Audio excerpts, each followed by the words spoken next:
आखिरकार मूसा अलैहिस्सलाम को अल्लाह का हुक्म हुआ कि रातों रात तू मेरे बंदों को लेकर निकल जा। दूसरी जगह यूं इरशाद होता है, हमने मूसा की तरफ वही नाजिल फरमाई कि रातों रात मेरे बंदों को ले चल। चुनाचे सब बनी इसराइल रात की तारीकी में निकले। वो दरवाजों पर कोई खास निशान छोड़कर चलने लगे। रात की तारीकी में निकलने का हुक्म इसलिए दिया गया ताकि फिरौन उनके बारे में कोई फैसला न कर सके। उन्होंने सुबह होने का इंतजार न किया। उनकी तादाद 6 लाख के करीब थी। ये सब लोग अपने माल मवेशी और जरूरी सामान साथ लेकर चले। फिलिस्तीन की तरफ 6 लाख अफराद की ये अजीम हिजरत थी। फिरौन को सुबह सवेरे पता चला तो सोच में डूब गया कि अब हमारी खिदमत कौन करेगा, हमारी गुलामी कौन करेगा। उसकी हालत पागलों जैसी हो गई। आखिर उसने बनी इसराइल के ताक़ुब का हुक्म दिया।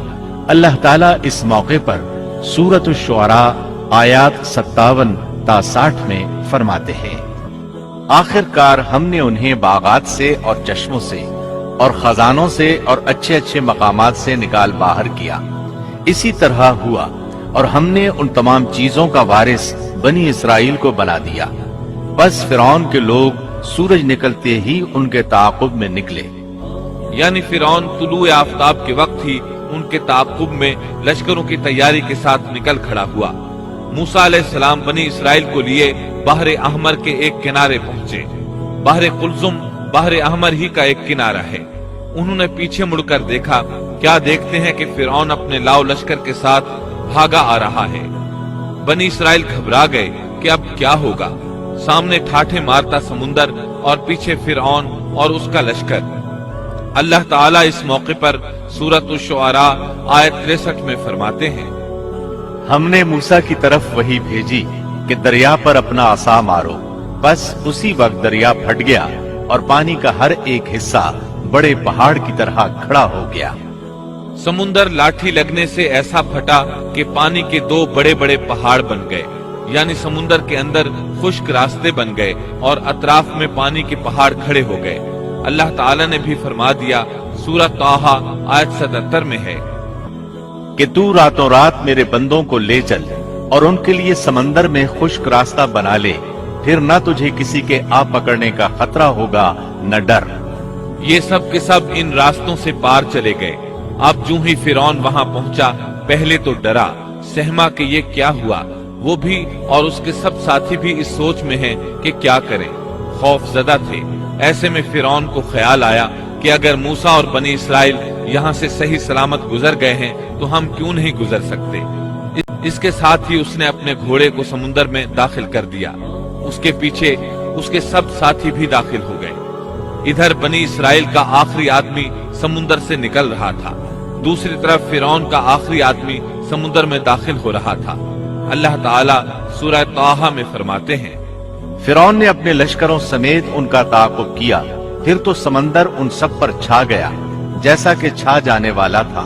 फिरौन ने अपनी कौम को गुमराही में डाल दिया और सीधा रास्ता न दिखलाया।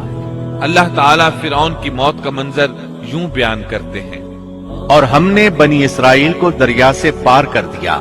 फिर उनके पीछे पीछे फिरौन अपने लश्कर के साथ जुल्म और ज्यादती के इरादे से चला, यहाँ तक कि जब डूबने लगा तो कहने लगा कि मैं उस जात पर ईमान लाता हूँ कि जिस पर बनी इसराइल ईमान लाए हैं, उसके सिवा कोई माबूद नहीं और मैं मुसलमानों में से हूँ। लेकिन जब मौत के मरहले शुरू होते हैं तो तौबा कबूल नहीं होती। उसने जब ये कहा कि मैं ईमान लाता हूँ तो अल्लाह ताला ने जवाब में फरमाया, जवाब दिया गया कि अब ईमान लाता है और पहले सरकशी करता रहा और मुफसिदों में दाखिल रहा। सो आज हम तेरी नाश को नजात देंगे ताकि तू उन लोगों के लिए बायस इबरत हो जो तेरे बाद हैं। और हकीकत ये है कि बहुत से लोग हमारी निशानियों से गाफिल हैं। मतलब ये था कि हम तेरे बदन को जमाना गुजरने के बावजूद बाकी रखेंगे ताकि तू लोगों के लिए इबरत का सबब बना रहे। अल्लाह ताला ने उसके बदन को बाकी रखा ताकि लोग इबरत पकड़ते रहें और वो बाद वालों के लिए निशानी बना रहे। ये अल्लाह ताला की तरफ से ऐलान है, लेकिन लोगों की अक्सरियत अल्लाह ताला की आयात से गाफिल है। बनी इसराइल उसके जुल्म से नजात पाकर समंदर पार चले गए। مزید اسلامک ویڈیو دیکھنے کے لیے ہمارے چینل کو سبسکرائب کریں۔